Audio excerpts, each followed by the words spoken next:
हम बड़े चतुर हैं, हमको लगता है हम जो कर रहे हैं कोई देखता नहीं है, हम जो कर रहे हैं कोई सुनता नहीं है, हम जो कर रहे हैं कोई जानता नहीं है, लेकिन आपके मन की बात भी कोई जानता। सपेरा बीन लिए बैठा है तो सांप भी दूरबीन लिए बैठा है।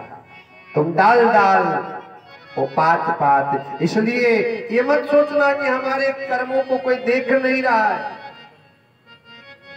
शंकर भगवान ने संकल्प मन में लिया, लेकिन ये संकल्प गुप्त नहीं रहा।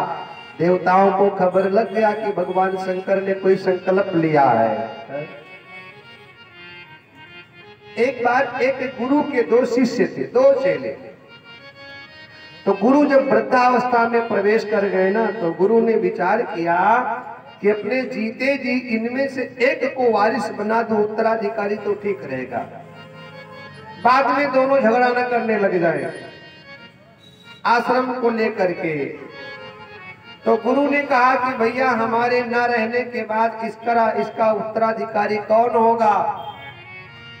तो छोटा बोला हम, बड़ा बोला हम। अब बड़ा होने के नाते बड़ा का अधिकार था, लेकिन छोटा थोड़ा चंचल था। तो उसने कहा नहीं, समझदार हम हैं, होशियार हम हैं। तो गुरु जी ने कहा एक काम करना पड़ेगा, मैं तुम्हारी परीक्षा लूंगा और परीक्षा में जो सफल हो जाएगा उसको मैं अपने आश्रम का उत्तराधिकारी नियुक्त कर दूंगा।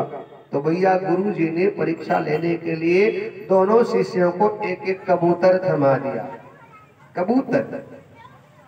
और गुरुदेव ने कहा इनको लेकर के जाओ, ऐसी जगह मारना है जहां कोई देख न रहा, ऐसी जगह इनको मारना है जहां कोई देख न रहा हो। अब भैया दोनों लेकर के निकले, तो चलते गए आगे बढ़े। तो छोटा चंचल था, आश्रम के पीछे गया और गर्दन मरोड़ करके आ गया। गुरु ने कहा बेटा काम हो गया? बोला हो गया। कहाँ? बोला आश्रम के पीछे। कोई था नहीं? बोला कोई नहीं था, हम और ये अकेले, कोई नहीं देख पाया है। बड़ा निकला आश्रम के बाहर भैया, तो बड़ा समझदार होशियार था। चलता गया, कोई ना कोई मिलता गया। और गुरु का आदेश था जहां कोई ना हो वहां मारना। विचार किया, सूर्य नारायण भगवान अस्ताचल बोले जब चले जाएंगे तब कोई नहीं रहेगा, तब मारूंगा। संध्या काल का समय आया, सूर्य ढलने लगे।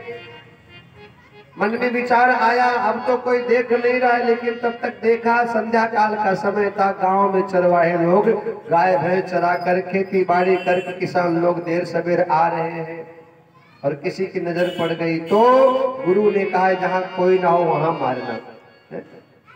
इंतजार करता रहा, रात्रि आ गई और विचार किया अब तो कोई है नहीं, सुनसान जगह पर है, अब मौका बढ़िया है। जैसे गर्दन पे हाथ फेरा तो उसने क्या देखा कि आकाश में चंद्रमा खिला हुआ है, हमारे कर्मों को वो देख रहा है, नक्षत्र खिले हैं। गुरु ने कहा था जहां कोई ना हो वहां पर मारना।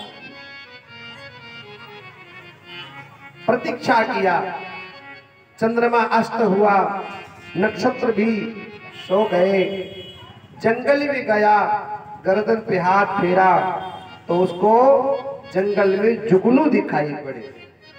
छोटे छोटे जीव जंतु रात को जंगल में बोलते नजर आए। उसने विचार किया यहाँ भी कोई ना कोई हमारे कर्मों को देख रहा है, और गुरु का आदेश है जहां कोई ना हो वहां पे मारना।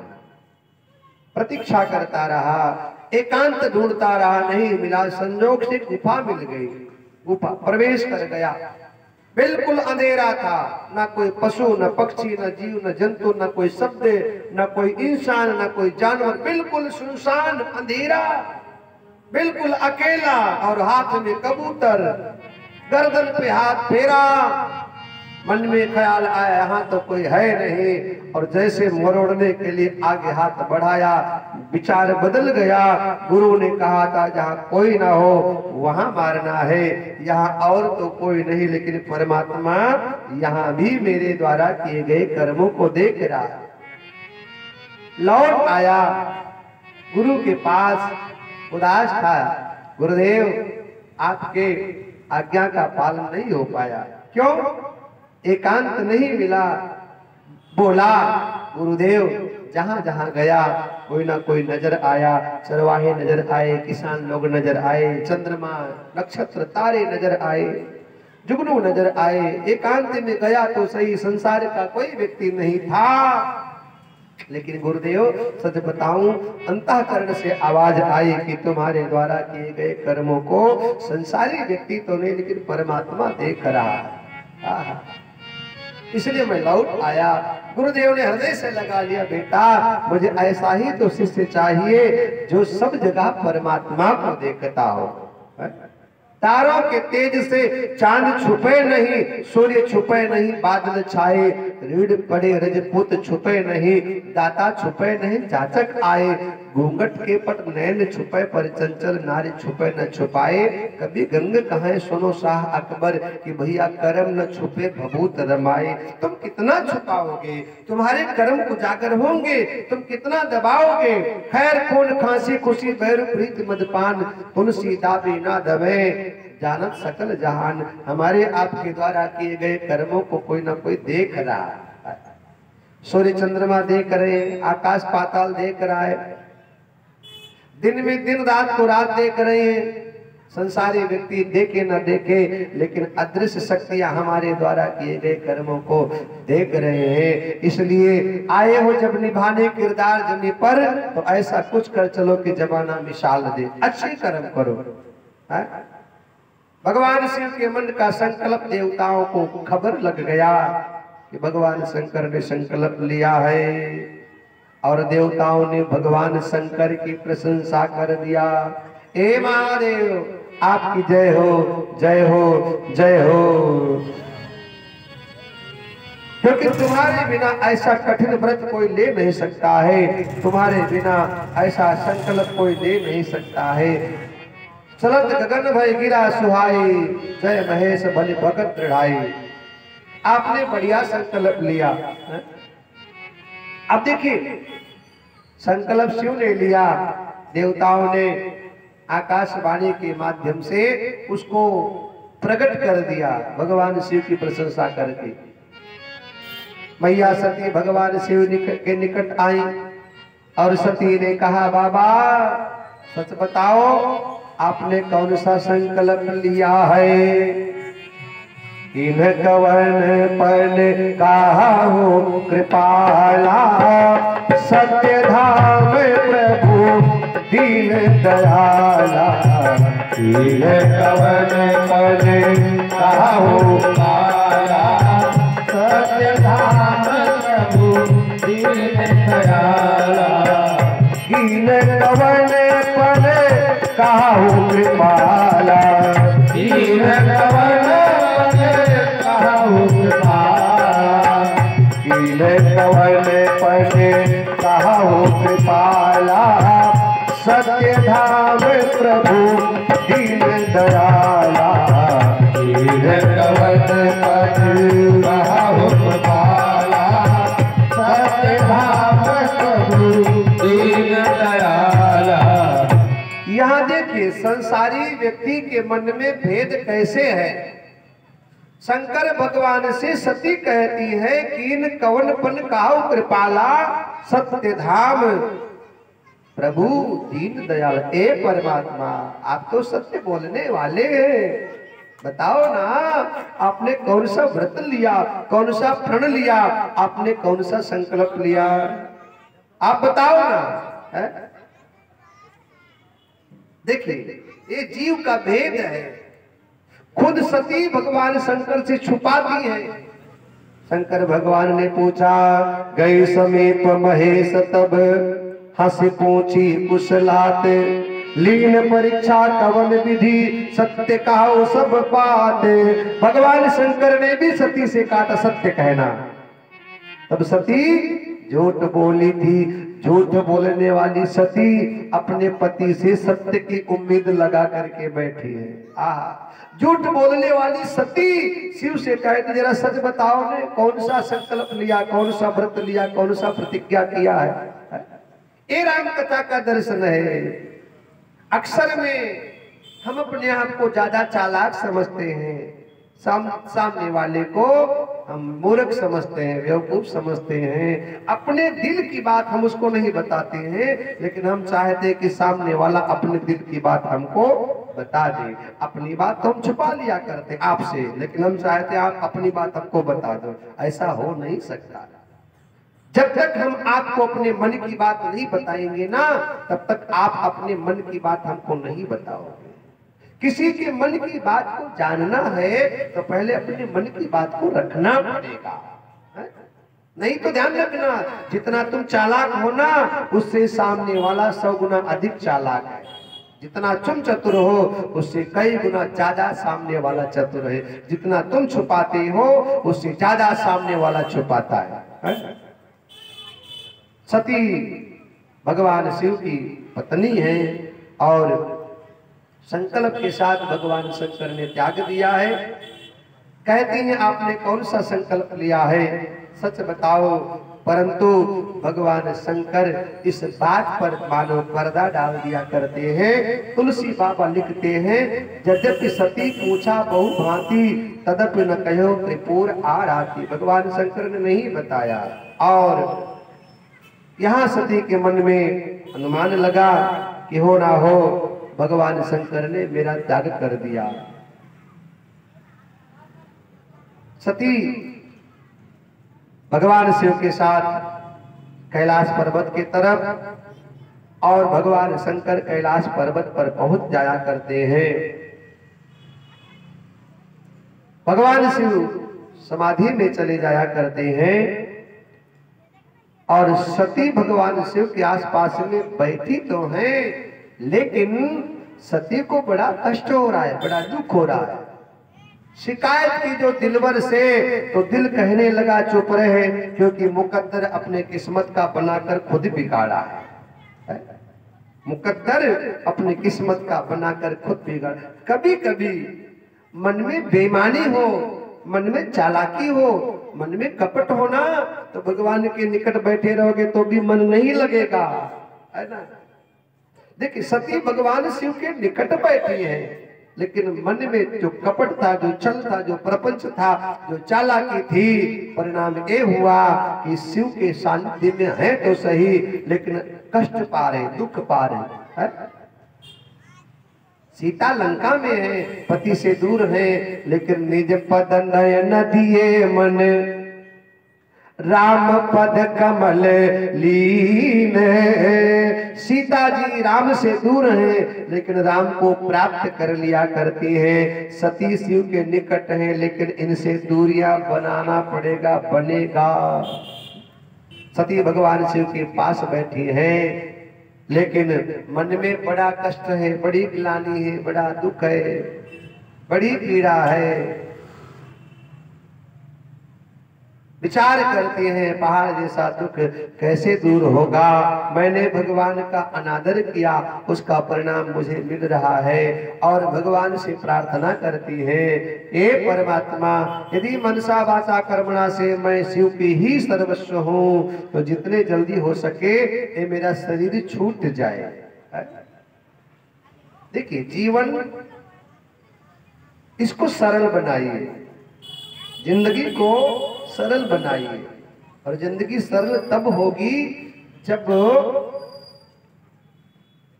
कपट नहीं होगा, छल नहीं होगा, कुभाव नहीं होगा, भेद नहीं होगा। जितना छल कपट होगा उतना जिंदगी कठिन हो जाती है। जवानी में झूठ बोलकर, धोखा देकर, छल कपट करके खूब पैसा कमा लोगे, लोगों को परेशान कर लोगे,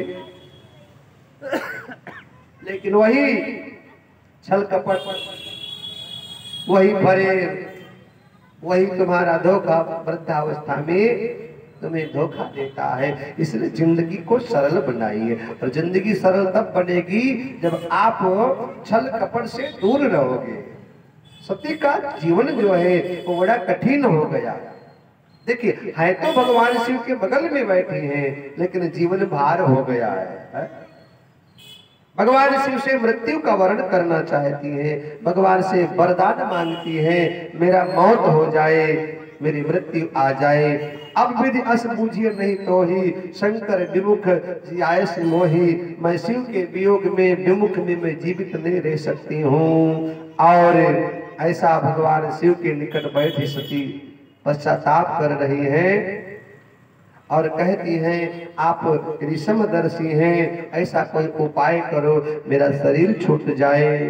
और तुलसी बाबा लिखते हैं, यही विधि दुखित प्रजेश कुमारी, अकथनीय दारुण दुख भारी। बहुत बड़ा दुख है सती को, बहुत बड़ा दुख है। भगवान शिव समाधि में बैठे हैं। धीरे धीरे भगवान शिव को समाधि में 87,000 वर्ष बीत गए और 87,000 वर्ष के बाद में भगवान शिव की समाधि खुलती है। नेत्र खुला भगवान शिव का तो राम राम जपने लगे। सती ने देखा भगवान शिव समाधि से बाहर आ गए हैं और राम राम राम राम राम राम सुना सती में। जानो सती जगत पति जागे। भगवान शंकर जाग गए हैं, लेकिन अब सती को एक बात पक्का हो गया है, ये भी हमारे पति नहीं बल्कि जगत के पति है। भगवान शिव के चरणों में जाकर के प्रणाम किया, जाय शंभु पद बंधन कीना। तो भगवान शंकर ने सती को बता दिया इशारों इशारों में, अब तुम हमारी पत्नी नहीं रह गई। इसलिए सन्मुख शंकर आसन दीना, सामने उठाकर आसन डाल दिया।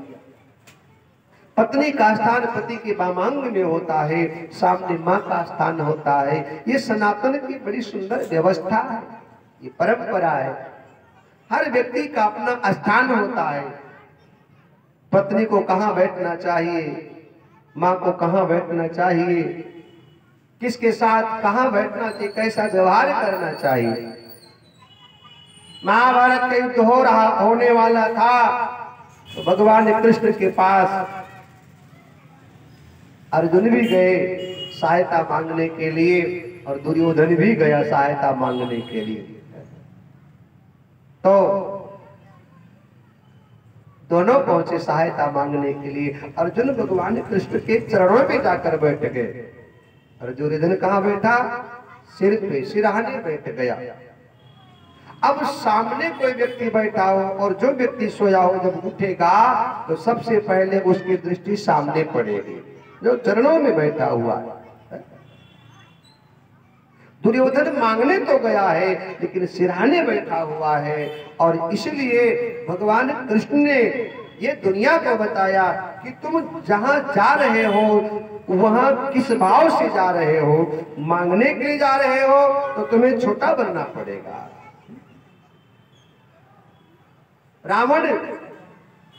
रावण को राम का बाण लगा हुआ है। मर्यादा पुरुषोत्तम भगवान श्री राम ने कहा लक्ष्मण से जाकर के कुछ सीख लो। लक्ष्मण गए तो लक्ष्मण जाकर के सिरहाने खड़े हो गए और लक्ष्मण को खाली हाथ लौट करके आना पड़ा। सनातन संस्कार सिखाती है, सनातन हमें जीना सिखाता है, सनातन हमारे तमाम दैनिक क्रियाओं को बताता है। हमें किसके साथ कैसा व्यवहार करना चाहिए, हमारा स्थान कहाँ पर है, हमारा आसन कहाँ पर है, हमें कहाँ बैठना चाहिए, दिशा कौन है, उससे दिशा से दशा हमारी बदलती है। सन्मुख शंकर आसन देना, भगवान शंकर ने सामने आसन लगा दिया और मानो ये कह दिया हो पत्नी का अधिकार तुमने खो दिया है। बोलो शंकर भगवान की। भगवान शंकर ने सती को देखा, सूख गया है शरीर, बहुत परेशान है। और भगवान शंकर ने फिर भी सती के ऊपर दया किया और भगवान शंकर सती को सुंदर सुंदर इधर उधर की बढ़िया बढ़िया कथा सुनाने लगे। कहने हरि कथा रसाला, बच्चे प्रदेश भाई यही काला लगे। कहने हरि कथा रसाला, बच्चे प्रदेश भाई यही काला, प्रदेश भाई यही काला लगे। कहने हरि कथा रसाला, दक्ष प्रदेश भये तेहि काला लगे हरे हरि कथा रसाला। दक्ष प्रदेश भये तेहि काला, दक्ष प्रदेश भये तेहि काला।